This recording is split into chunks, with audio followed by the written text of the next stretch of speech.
Hey, so modern dating is something that is very new, very different in this day and age, right? Um, we're going to talk in this series about what love is. It's going to be informed by a psychological view of love, but it's also then going to dive into some certain specifics. Like, for example, Lisa, we're going to talk about something called situationship. Yeah, situationships they're more casual than a committed dating relationship, and it's more than just a casual hookup too. All right. So often filled with emotional connection and physical intimacy, but it lacks some clear definitions or labels. So for many people, situationships create confusion and a lot of uncertainty. And so, like you said, we're just going to explore this today. We're going to talk about why clarity and intentionality really matter for healthy, Christ-centered relationships. Welcome to The Art of Relationships. This podcast is produced by the Biola University Center for Marriage and Relationships. Let's get right into it. Hey, welcome to another Art of Relationships podcast. And Lisa, it's fun to be here with you because we are going to take a series and look at all the different dimensions of love. We're going to look at it from a psychological, even a spiritual idea of love, right? But we're going to take some special cases. Like, for example, today we'll talk about situationships.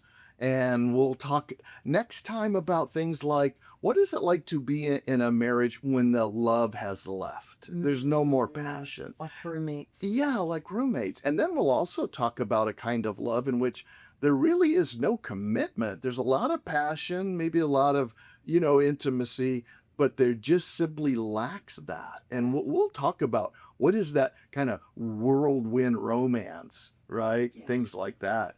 So let's dive in. What do you think? I think that's a great idea. This particular topic that we're going to look at today comes up a lot as we talk with our students at Biola University, as we talk to young adults Throughout the wherever we're speaking. So I'm anxious to tackle this topic. Yeah, good. Let's tackle it, talk, and all those other things. I don't know. Say that 3 times real fast. Let's tackle the topic. Tackle the topic. Okay. Let me start by painting a picture about love that I think is awesome. There's a guy named Robert Sternberg, social psychologist, and he has what's called the triangular theory. So in your mind, Lisa and listeners, do this. Just think of a triangle. At the very top of this triangle that we're going to be talking about is what we call intimacy. Okay, that's the very top of the triangle. The left-hand side, that corner, will be called something, we'll call that passion. And then the right-hand side we'll call commitment. Mm-hmm. All right, so intimacy, passion, commitment. In those, when you have 2 of those together, right? And then all 3, if you can find this perfect, what they call consummate love, is when you have intimacy, you have passion, and you have commitment. We call that, let's say, the ultimate, right? A good word for that. Think about right in the middle of the triangle would be the word consummate, the ultimate love. Okay, so you can vary on the strength of each of these different areas, right? So if you had all 3, you have consummate. But if you only have 1, let's say there's an intimacy, right? There's no passion, no commitment. It'd be like friends. Like you have a friendship that you had in college, you loved. Let's say, I remember Gina or Christy, you had a friendship with them. Mm-hmm. But it wasn't a committed friendship, and so it could come and go. Okay, yeah. So it wasn't romantic. Right. So friendship. Yeah, and so that would just be simply somebody who had 1 point of that. And those are important, right? But it doesn't mean that that's going to be forever.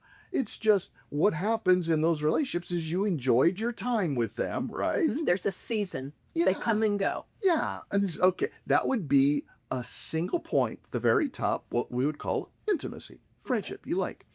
Now, you could also have a kind in which there's just passion, the bottom left, right?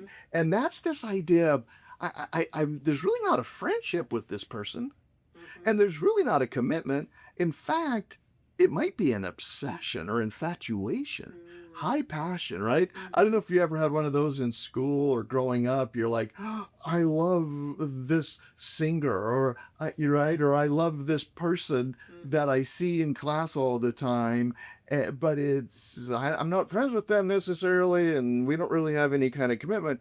But there's a lot of feeling toward A them. lot of emotional, romantic emotion. Yeah. And so that's the bottom left. Now, if you have the bottom right only, commitment, it would be kind of weird, but it's almost like there's not necessarily any intimacy, or there's not necessarily any passion. Commitment might be like that you might feel as a parent Like a towards a duty. child, or a duty. Yeah. Duty. Yeah. Yeah. That's right. And you might even, on the negative, you might even just call that empty love, right? I just happen to love somebody. I made a commitment to them. It's a duty. Mm-hmm.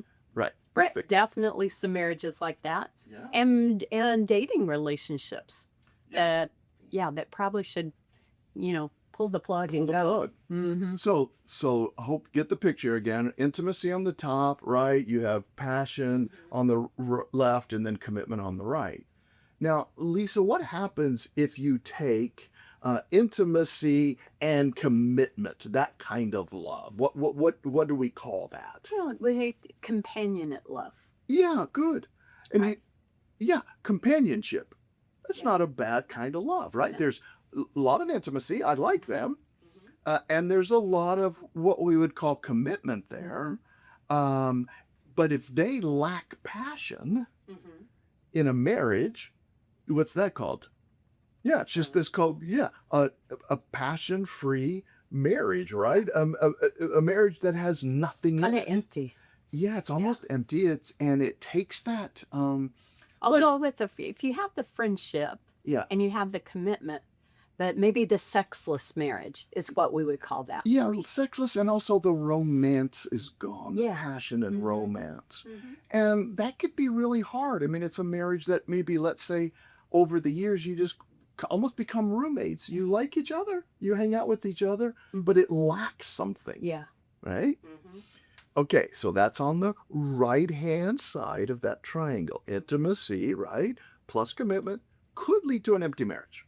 Now let's take intimacy and the bottom left, right? If you have intimacy and if you have this passion, right, you kind of have a different kind of love. Right. And that's what we would call a situationship. That's it. That's right. A situationship that we're going to talk about today. Right. So, what do you have?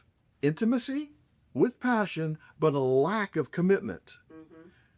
Let's talk about what that word situationship means today. Lisa, what is a situationship? Well, I think you could define it as it's a relationship where two people are spending time together in a dating kind of relationship, a romantic relationship. But the key for a situationship is that it's the relationship doesn't have a label in it, or else it's undefined. Like there has been no DTR. We don't call each other boyfriend or girlfriend. There's never been a conversation about where is this relationship going? Hey, where are we? What page are we on? Are we both going in the same direction? It's just never talked about. And in fact, it could be preferred that you avoid talking about it by one or both of the people involved. Is this similar to, like, let's say, the casual hookup, I guess? Yeah, well, I think it's a little different in that a situationship does involve emotional connection, a deeper emotional connection, where it's more than just sex. Where casual hookup is, it's kind of like friends with benefits, right? Casual hookup has no implied commitment, no implied, hey, I'm going to call you tomorrow, or even the friendship that a friends with benefits has. I see. I mean, friends with benefit, you at least start from the status of friendship that becomes sexual, but even friends with benefits is different because it's defined. We're both agreeing, hey, we're just friends. There's a low amount of emotional connection. There's no assumption of any commitment. Yeah. But a situationship, they actually never have that conversation. Yeah, that's interesting. And for a variety of reasons, people might find themselves there, right, in that type of relationship that we're going to call a situationship. Tell me about when some people say we're just talking. If somebody were to come up to somebody in a situationship, would they use that kind of language and say, "Oh, we're just talking"? Is that almost would you agree? Yeah, I think that's a real on-trend phrase, way to say it Yeah. now. Yeah. It would involve that, hey, we're talking, we're texting back and forth, we're, maybe direct messaging, we're commenting on each other's social media. Maybe we're going out with, with groups of people. We're in the same friend group, but we tend to sit a little bit more together. We might get together even maybe one-on-one outside of the group. Yeah. But it's not a defined dating relationship yet. We're just talking. So that whole label thing, that idea of, I don't know, they used to call it DTR, right? Define the relationship. They've never had the DTR talk, I guess. No. And that's the idea of a situationship. We're just talking, but yet they're can't. So they must like each other, right? There's the top of that triangle. There's the light, the intimacy. There's the left, maybe even the passion there, the romance. But they are never spending time talking about who they are, what they are, and defining it. Exactly. So it really lends itself to a relationship that has a lot of uncertainty. There's a real lack of security because there's not been a defined commitment. Whereas when you're dating, you at least have that clear understanding that, hey, we like each other and we are dating and maybe going to see where this might lead in the future, that there's an implied possible future together. Whereas the situationship, that's not implied, and we've never talked about that. There's not that understanding. And you could see how this could develop, right? If all of a sudden we're just talking, well, it lets me not, if things go bad and it ends, that would feel like rejection if we had that. But instead, we just talking, and so there might not be any rejection. But there's some problems and some signs that are clear if you're in a situationship. Well, Lisa, what are some of the signs? I'll give you one that I think you've already mentioned, right? It's that no labels, right? The definitional confusion. We haven't defined it. No DTR talk. And I think if you're kind of like wondering, they would say, yeah, our relationship is in this gray area, right? Right? Who are we? What are we doing? Is never really. But you ask that question, like, are we dating? Are we together? Is this exclusive? And those conversations are pretty gray for them. That's really great because they haven't talked about them. And even, hey, are we dating? Are we allowed to date other people? Or is it just you and me? Boy, it seems like that could cause some hurt feelings. One person is really wanting a little bit more, and the other one, and then they just like, I wish we could talk about this more because I really am developing some feelings and I want to maybe make a commitment towards you. And the other one doesn't. Yeah. That's the fear of not being rejected. Yeah. And then so it really lacks that understanding of exclusivity. Oh, yeah. And so I think another sign that you're in a situationship is that your lives don't begin to merge together. Like, you're not meeting their family after, a couple of months of this going on. You're not meeting their friends. You're not introducing them to the people that you do life with. It's like you're not putting it on social media.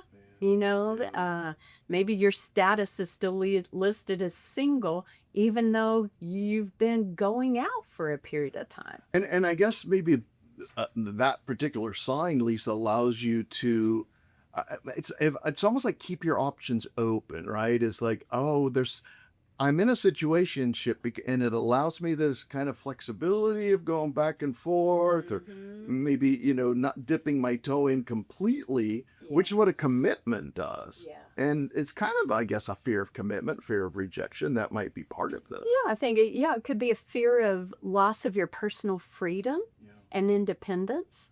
That could, I think that's a big one. Yeah. I like what you said too. It's, you fear that. So parents, family, friends are never really told about any of this. Yeah, you're not really making it a public announcement that, hey, this is who we are and this is the label that we're putting on our friendship. There is no label. That's okay. Situationships must be exhausting. For you and I, we would have said situationship, after a couple of months of knowing you. But for the fact that we said we need to define this because you live 1,000 miles away. What are we doing? Distance, We're talking all the time on the phone. We want to see each other, but we would say at the beginning, we're not really dating. Do you remember that? Oh, yeah. Well, yeah, we weren't holding hands. We weren't kissing. So there wasn't that physical involvement or physical connection in that way. But there was a growing sense of a deepening emotional connection and spiritual connection for sure. And that needed to be expressed. I just remember, hey, let's talk about this. I think we really are dating. Yeah. And that was, gosh, I think that was a good 6 months into our relationship. But before that, we used the label of friends. Like when I would introduce you, friends. It was, oh, this is my friend Chris. He's here visiting from Colorado. Or that's how you would introduce me. So at least we had that label on it. In a situationship, there's not even that label because the uncertainty is, are we friends? Are we girlfriend and boyfriend? Are we dating? We just talk. What are we? I don't know. That's good. Well, it sounds exhausting. I think we avoided that because we pretty much tried to label it pretty quickly. If you're in a situationship, it's got to be a little bit frustrating, emotionally imbalanced, like almost like this exhaustion. Yeah, I think you're right, Chris. I think part of what makes that so hard is that in a committed relationship where you really care for each other, you're dating, you've said after a few months, I really like you. I would love for us to, make this exclusive and let's just date each other and let's see where the Lord would lead this. Well, there's an implied that there's at least potential for future. We've put a label on it. And so that kind of open communication, healthy communication creates, and being specific and clear creates security in the relationship. Like, I knew why you were coming to visit me, that you cared about me, that you liked me. And even though we did put really strong boundaries physically in place, you were still becoming emotionally connected to me. And that part of our relationship was growing. And so that gave me a lot of security. It gave me a lot of, I think it let me relax and feel like I was known, I was cared for, and I was accepted without judgment. And so without that, and without that growing commitment and the articulation of it, it leaves you uncertain. It leaves you on like a hypervigilance, like, oh, if I do this, he's not going to like me. He will like me. He won't want to make a commitment. He will make a commitment. Maybe this will lead to something, or I don't know what. And that's the exhausting part. I think that is exhausting. And I think today, one of the things that exacerbates this whole thing, dating apps are great for a lot of people. And this isn't a knock on dating apps. But my guess is it could give you a false sense that there's a lot of people out there. I can swipe right a bunch of times. And so maybe that whole idea also creates a little bit of the likelihood of situations being more common. It's like, I'm going to keep all my options open. There's a whole lot to choose from out there.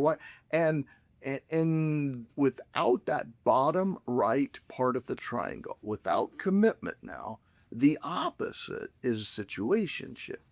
It is, I can go through and I've not made a commitment to anybody. In fact, I'm just going to kind of play, Keep my options open. keep the options open. And I really think that this is, now, the positive is maybe if you start this, this kind of, I don't know, situationship with different people, I guess you can learn a little bit more about yourself, right? I mean, young people are trying to figure out identity and who they are and what they're doing.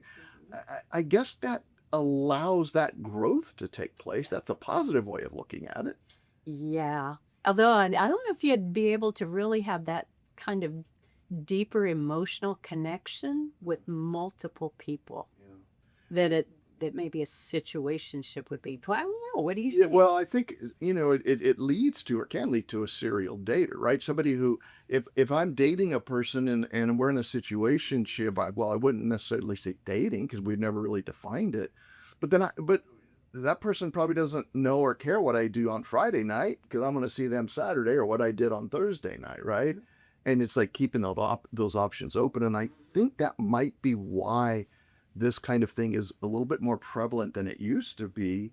And there's some other reasons why, Lisa, that situationships are coming to the surface more in our culture. Yeah. Well, you think about the stage of life that this occurs, tends to be probably more of the 20s, maybe some in the 30s.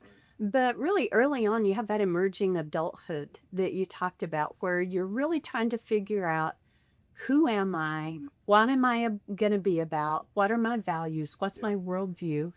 And then you also add in there maybe you want to build some financial stability in it before you really get into a serious relationship. A lot of people are coming out of college with mountains of student debt, a lot of credit card debt, and so there's not a lot of financial stability. So they want to get that under control before they get in there. And then there's just competing priorities of, I'm really focusing on my career. I'm really investing in my career. I've still got some schooling to do, or my career involves like working 60 or 80 hours a week. And I really just need to focus on that while I'm getting my foot in the door and beginning to build my own career and professional standing. So that can make a situationship a little bit more attractive. Yeah, I can.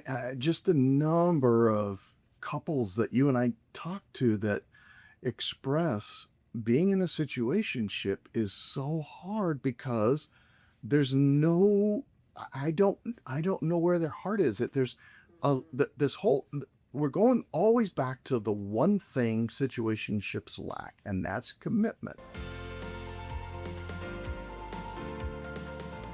Hey, let's be real, Chris, right? We've all had moments where we thought, I wish somebody would just help me figure out this whole relationship thing. Yeah, and sometimes it's not even marriage, right? It just might be a roommate or a dating relationship, family, or even friendships. Yeah, and that's exactly why we offer free relationship advice through the Center for Marriage and Relationships. Yeah, it's not only free, but it's confidential, it's biblical, it's practical, and those who seek guidance early enough can often avoid huge problems later. Yeah, so if you're wrestling with something big, or maybe there's just something small, and you don't have to do it alone. Yeah, just know that you can connect with our team today, so just check the show notes for all the details.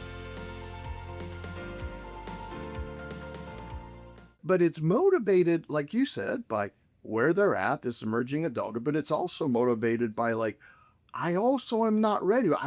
If I make a commitment, this is 70 years that I'm trying to make a decision on today, and I'm no longer me as far as I'm me, but there's always somebody else to think about. Or I've got some oats I want to sow. Well, I'm not ready to settle Well, down. yeah, that's a There's good some term. life There I you want go. to live. I want to travel. Yeah. I want to, do what I want to do the way I want to do it when I want to do it. And not saying that that's necessarily, in and of itself a bad thing. A healthy sense of independence is good. but it's when it comes at the cost of the good for the other person. Yeah, then you have issues.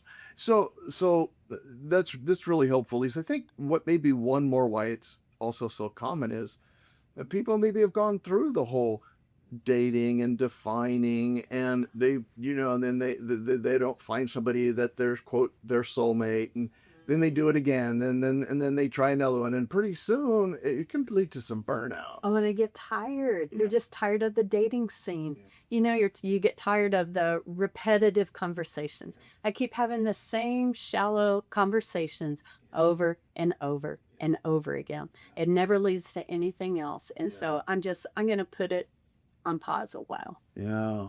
So you could see many of these as a cause or a reason why situationships are both kind of common and also kind of painful at times.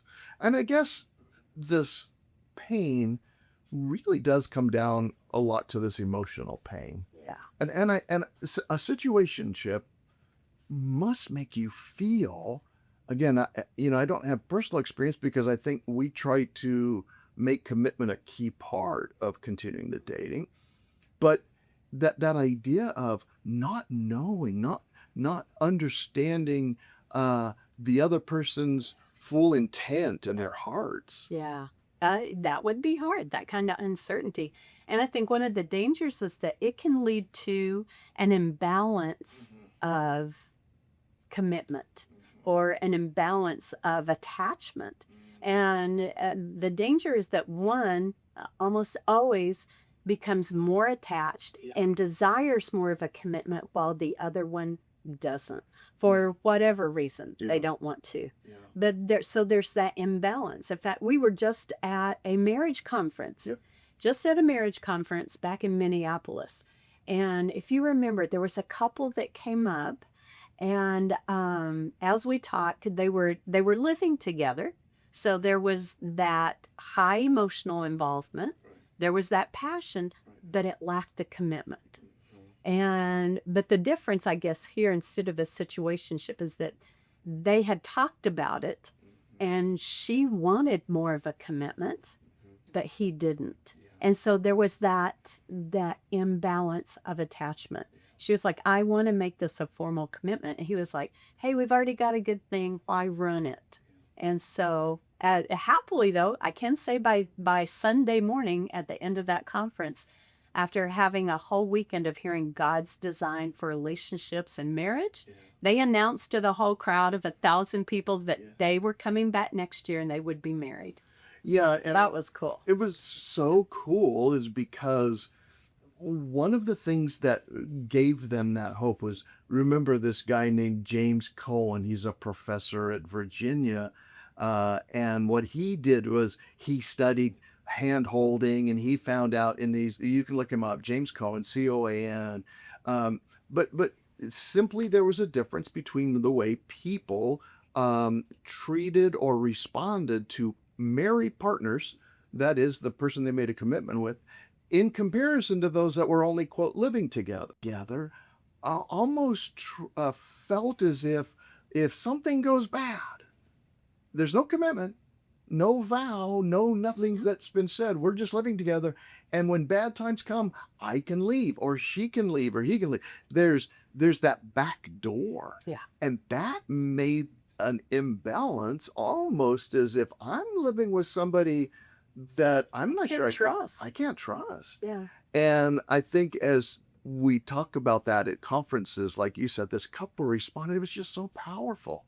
What a cool thing. And so, Alisa, I think there's, a lot of other things in psychology. We would say, well, if there's a lot of passion and there's a lot of this intimacy, then what's going to happen is you almost like you get this strong reinforcement, and you're like, oh, good, I need connection. It's like you get your connection and then you back away for a few days, right? And then you get it again and you might back away. And then pretty soon it's just this reinforcing cycle. And, talk about that from a psychological perspective in terms of addictions. Just that reinforcement, and it doesn't always pay off, like gambling. Right. right? You're in the slot machines Right. and you put your money in and you get like $20 paid out, right? But then you keep putting money in and you don't get it back. Put it in, you don't get it back too, because you keep putting it in psychologically Right. with the thought of maybe this next time it's going to pay off. Yeah, and it's just an intermittent reinforcement schedule that we know of working. I ran a rat lab at Colorado State where we gave rats intermittent reinforcement every time they did a task or pressed a bar, they would get food, but not every single bar press would result in food. And it's similar to situationships where it's almost as if, every couple of days or 5 days, then you're with this person in your situationship and you get that strong rush of feeling of, of passion and, liking, and then you don't get it. And it's that kind of And it's distance. Yeah, and that could lead to people living together, for 20 years, putting this off, cohabitating would be a great example. Right. And it's what would make that a situationship is they just never talk about, are we getting married? Are we not getting married? Yeah. Are we living together? In other words, they never have the conversation and get on the same page of what are we doing? Where are we going? Yeah. And are we okay with that? Yeah, and I think for the couple that you're mentioning, one of the things is they really did enjoy each other's. They stay in a situationship because they enjoyed each other's, company, right? They enjoyed their affection. Mm-hmm. They loved each other. Yeah, and they had investment, and they are just lacking a couple of C words, right? Commitment, communication, right? That idea of a connection that is solid, right, trustworthy, and permanent. Yeah. So there is clearly a problem when a situationship involves a passion that involves, let's say, two people not married cohabitating together, or there's, a deep investment of both, a physical intimacy and an emotional intimacy. And Scripture really does talk about this. What are some thoughts of that from a scriptural standpoint? Well, I think it's really interesting because when we're looking at God's word, there's not anything in there about dating. Dating was not part of the cultural landscape back then. And so it doesn't really talk about godly, Christ-centered principles of dating. But the Bible is full of one another statements and principles, concepts of how we are to treat each other. And so, you think of Ephesians 4:25, where we're called to speak the truth with love. And so that involves a healthy relationship, involves healthy communication where there's clarity and there's honesty and there's truth. Yeah. And we don't avoid that, but we confidently can speak truth and wrapped in love and kindness. I love that. There's so many one another's, right? How to love, how to serve, how to be present, right? Another one that reminds me of this is the proverb that talks about guard your heart, for from it flow the springs of life, right? And this is really what we're saying. A commitment, which situationship lacks, is almost like the guardrails or the protection. We talked about this, that you protect this, your heart, which somebody in a situationship is giving to somebody. Right. But it's the springs of life. That is, it's you, and it needs to be carefully watched over. Yeah, spring of life, your heart it's a great risk, and you're very vulnerable. Yeah. To be willing to be deeply emotionally connected to someone who's not willing to even have a conversation about potential commitment. Yeah. That's interesting. That is, and that leads to the lack of trust because of the ambiguity that's all in there. So, Lisa, let's a couple of listeners, let's pretend they're listening, and here's what they might ask. They might say, hey, is this just early dating or is this a situationship? What would you say real quickly if someone asked, how do I know the difference between I'm in a dating relationship or a situationship? That is such a great question. I think a situationship will be defined or characterized by being more stagnant, like in a lack of clarity about where this relationship is going, Yeah. versus early dating, you're getting to know each other. But after a certain amount of time, maybe a couple of months, you start having those conversations, that sounds something like, hey, I really like you. I enjoy spending time with you. I just really be interested to hear what you're thinking about, what page we're on. It just makes sure that we're on the same page. Yeah, that's good. Can we have a conversation about that? It's so ironic that you mentioned this because watch. So, a listener might ask, well, how long should we be in the just talking phase? You're right. Yeah. I mean, that's how some people define situation. We're just talking. But the most ironic thing about that is they may be talking, but they're not talking about the one central most important thing about this. So the just talking phase is actually missing the key talking point, which is a definition and this recognition of, wait, who are we? What are we doing? What's our intention? And what's our intention here? Which is very valid to have and ask for that information. So, Chris, what would you say to somebody if they want to have that conversation, but they're worried about pushing the other person away? How do they bring it up? Well, I think, yeah, good. That's great. Let's say someone says, I want to have this conversation but I'm not sure what's going to happen. I don't want to push them away. Well, I think this is really good practice to go, well, if your relationship is strong enough and healthy enough, having a deep conversation like this should be, not only respected, but accepted, right? And the other person, if they're like, wait, I don't want to talk about this. You're getting too serious. I just want to keep going. That should tell you a little bit about your standing. It's a little bit of a red flag. It's a little bit of a red flag. And we're really not talking here at all about the most important thing. So I do think what I would say is approach it as in the just talking phase as, hey, I'd like to hear your heart. What's going on here with you? And where are you at? It'll help me. And I have some things that are on my heart about our relationship. And, especially their reaction will be very telling, right? And then you could begin, I think, that process so the other person, if they hear you, accept you, have that conversation, then I think, Lisa, you would have some pretty firm boundaries at that point, right? Is there ever a point where it's too early to ask for that clarification? Well, yeah, we know the answer, right? You're on that first date, say, hey, can I clarify, are we getting married or not? Right? You're like, I don't think that's a little bit, or you start the date by saying, I've been praying and I believe you're going to be my spouse and I'm going to marry you. And like, all right, I think I'm going to go ahead and take a cab, Uber home.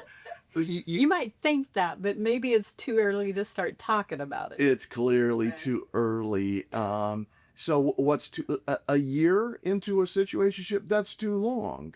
I would say, Lisa, by the time you are beginning to feel some sort of exclusivity would be nice, or you find yourself getting upset if they said they're going out with somebody else, after the first or second date, you're like, wait a minute, that probably, within maybe a handful of dates, you might start sharing things like, I'm really enjoying our time together. I'd like to us consider, and maybe, this could be, I'd like to see you again soon. And then I think you can begin to define it that way after maybe a couple of good dates. And, right? Okay. So let me ask you another question. Okay. What if you want to have the conversation, you want to define, have the DTR, but the other person doesn't want to? Yeah. How do you handle that conversation? What do you do? Well, for me, it's almost like let's say they just simply, I would want to know why. I would just simply say, I get it. You really don't want to go there. can you just tell me why? What's your struggle with having this conversation? And if they say, I just don't want to put any labels on it right now. I just like it the way it is. Like, all right. Well, I'll tell you what, at some point, because I want to guard my heart, I would love to have this conversation, and I'm not sure we should keep seeing each other. I'm feeling this strongly because my heart's starting to get involved, and I don't want to get hurt. So I'd like to hear a little bit more about your intentions and where we're going with this. And you go from there and just say, look, I realize it may not be comfortable for you, and I enjoy going out with you, but it's getting to a point where my heart is starting to get involved, and I really need to talk about this. And if you're not willing to, well, maybe we take a break until you are willing to. That's good, because you deserve I think you do. to have a loving, secure relationship, and one that honors God, that honors the other person, and honors you too. That's great. That's valid. And here's the thing: there's a little saying that I've really come to love, and it's this: behavior is a language. When someone tells you or won't, that they don't want to have the conversation, that they're not ready to commit, that they're not willing to put a firmer label on them, Right. you need to believe them. Yeah.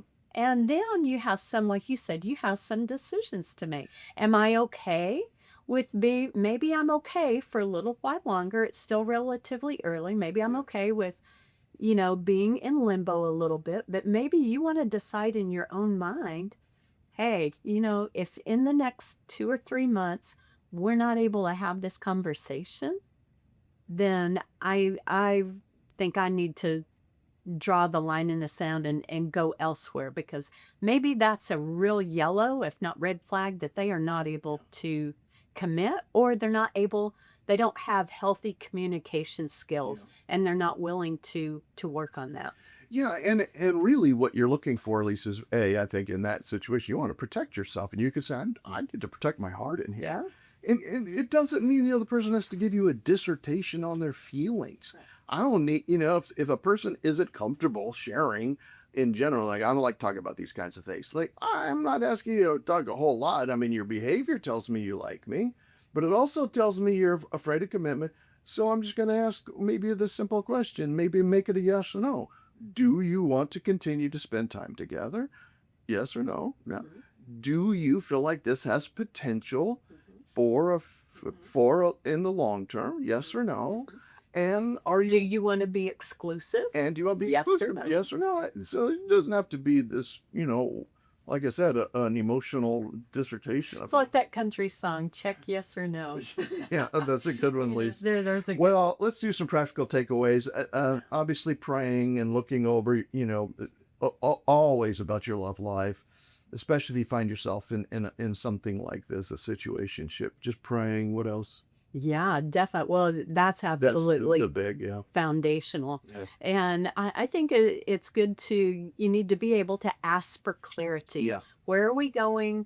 What is this relationship? What are your intentions? Yeah, set boundaries. What are your intentions, right? Have a conversation. Yeah. Let's see. And then remember that you're dating for patterns, That's great. not potential. And so you want to look at their patterns of behavior. Are they able to have deeper conversations? Are they able to have conversations that are difficult? Like when it comes to conflict, or maybe if you've hurt their feelings or something, are they able to have those kind of conversations? Are they willing to be committed and take that risk and be vulnerable? Because if they have a pattern of not being able to do that, then that's what you want to pay attention to, because you have no guarantee that they're ever going to live up to the potential. And the number one sign of that pattern, or if you want to look back, is, have they been in relationships like this in the past, where they've just kind of been with somebody back and forth, without doing this? Is this a history for them? Do they have a history? Serial monogamy. Of not being able to talk about, not even the opposite of serial, right? Well, I guess it is serial monogamy, right? But it's that they just have a pattern in other areas. They don't want to talk about this. and commit to a job or commit to a family or commit to, schooling or commit to anything. And that's a general issue. So I think we do that, at least when we do this intentional, the opposite of a situation would be an intentional relationship, right? Yeah. And when you're considering who you want to date, I think you want to seek out people that are actually intentional with their relationships. Yeah. Like, I really want to get to know you. I want to get to know your heart, what, your likes, your dislikes. Where are you going in life? What are you about? And I want to guard and honor your heart in the process, because you want to be with somebody that respects you, that you can share your needs, your wants, your desires with, that it'll be treated with care and respected, and that you're also respectable. Yeah. That I'm able and willing to do that in turn for the other person. Oh, I love that. I think that's a perfect way to end this, Lise. We want to pursue others and be in that relationship with those that, put in mutual effort, right? That care, that are honest about it, able to at least, answer yes, no questions. And a mutual commitment. Yeah, and mutual commitment. And that's Christ-centeredness. I mean, right? You can go back and look at someone in a situationship with you. A bad pattern might be the same with God. Like, I might go to church. If you like to go to church, I'll go to church. But if you don't, or if you don't read the Bible, I won't. Whoa, hold on here. What's your commitment and your level to this understanding that my relationship being with Jesus is important enough to make a commitment, and I'm not giving that up, right? That's another pattern. So, I think let's summarize it for us. Well, if you have any questions, I think about, am I in a situationship? Yeah. I think you really have to come back to square one, which is, what do I know to be true about God and how He designed us for relationships? And because God designs us for relationships where your heart is valued and you value someone else's heart, where your intentions, like I said, are respected, and yours are also willing to respect the other person. And then finally, where love and relationship, that deep knowing, are growing at a regular pace through clarity and honesty rather than uncertainty. Wow, that's a great summary. Love it.